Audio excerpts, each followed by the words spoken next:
Hi, everyone. Thanks for stopping by. This is another teaching from the Good Book brought to you by me, and that is Carl. We're glad that you came by today to study with us. Today, we're going to talk about an interesting metaphor that Yeshua used when speaking about Herod Antipas.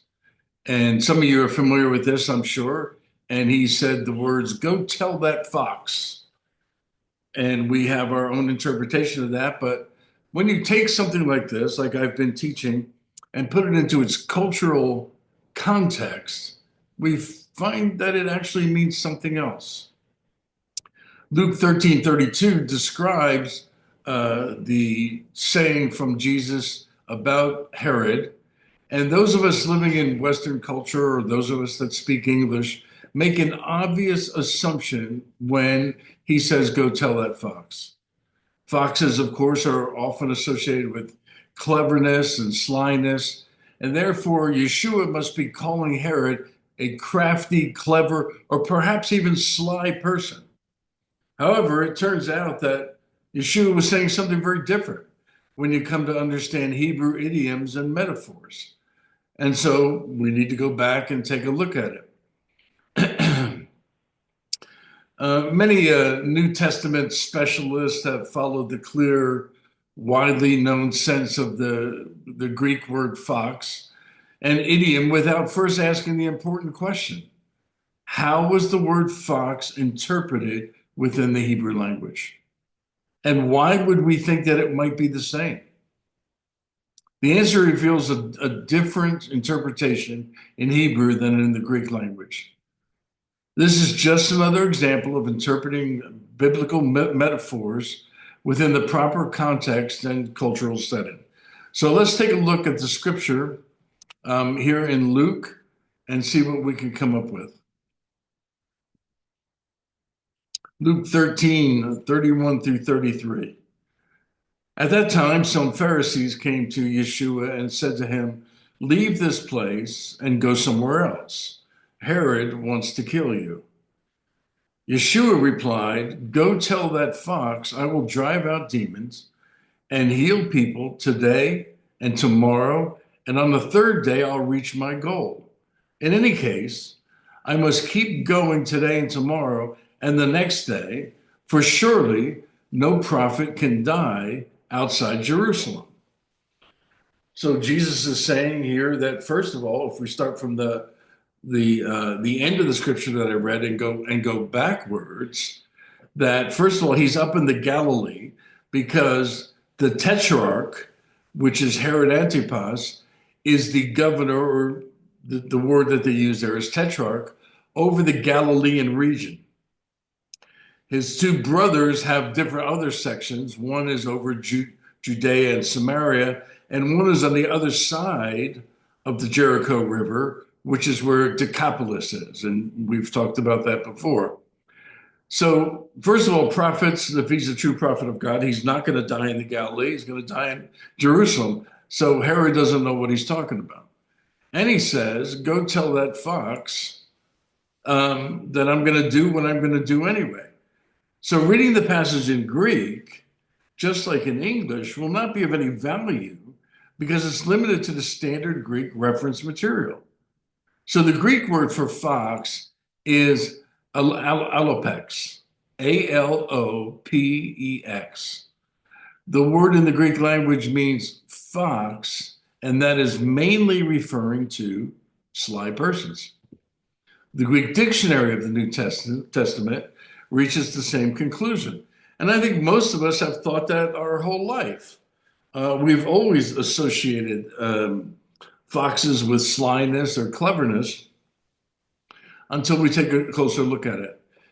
In Hebrew, the meaning of the word fox, the literal word is shual, which is Shual, shual. And it houses a broader scope than in Greek or in English. First, Hebrew culture did not, in fact, have one of its meanings of fox as crafty. Here is an example from the Midrash. I'm going to have to read this to you. When other kingdoms are described figuratively in scripture, they are compared to wild beasts. Four great beasts, each different from the others, came up out of the sea. That's Daniel 7:3. And it's also written, the first was like a lion, Daniel 7:4. But when scripture speaks of the Egyptians, they're compared to foxes, as it says, catch for us the foxes in Song of Solomon 2:15. Keep them for the river. In other words, they're going to be thrown in the river as the Egyptians threw the Israeli babies into the river.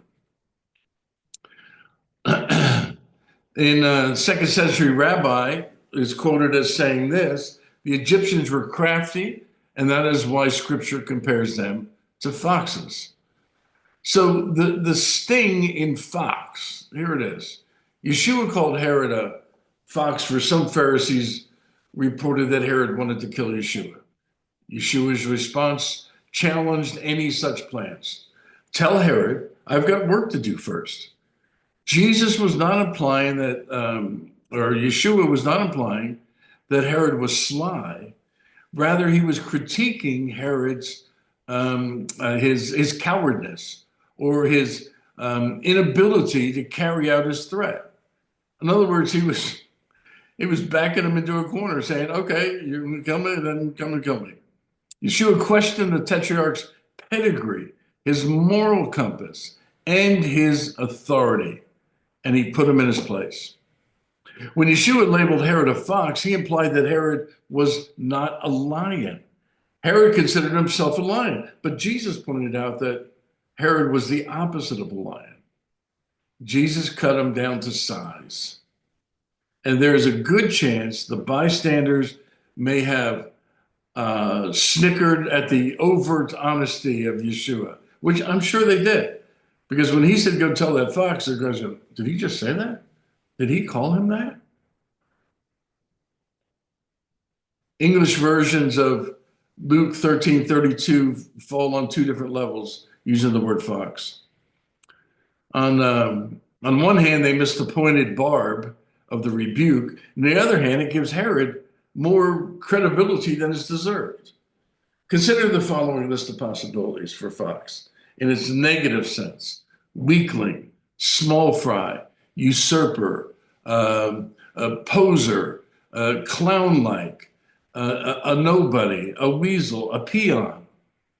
But I really feel like after reading it and understanding it and trying to associate it with the actions of a fox, go with poser.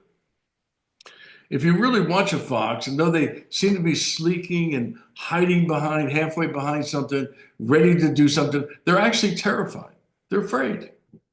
And that's why they're kind of creeping around like that, waiting for everything to be right. If they hear a noise, they jump and they freak out and they run away. That's what a fox does. Now, a fox is not a wolf. A wolf is a completely different animal. And when you talk about a fox like this, they are terrified of people. So I'm going with poser. In other words, Herod had no backbone, no code of ethics, and no leadership skills. So when we start translating fox, and it's a proper Hebraic cultural meaning, Yeshua was direct. Antipas was Shuel. And a fox. That's what he was. A poser, a small fry, someone that Jesus was not going to listen to because he would not recognize his authority. He was a poser. Well, that's what I had for you today. I know it was short. I hope that you have a better understanding of it. It was good learning with you today. I always enjoy when we can work together to understand what the scriptures are saying. And so I appreciate your taking the time to subscribe or to like the video, but more importantly, ask questions. I'd be glad to go over it with you and we can talk about it. All right, we'll see you again soon. Bye now.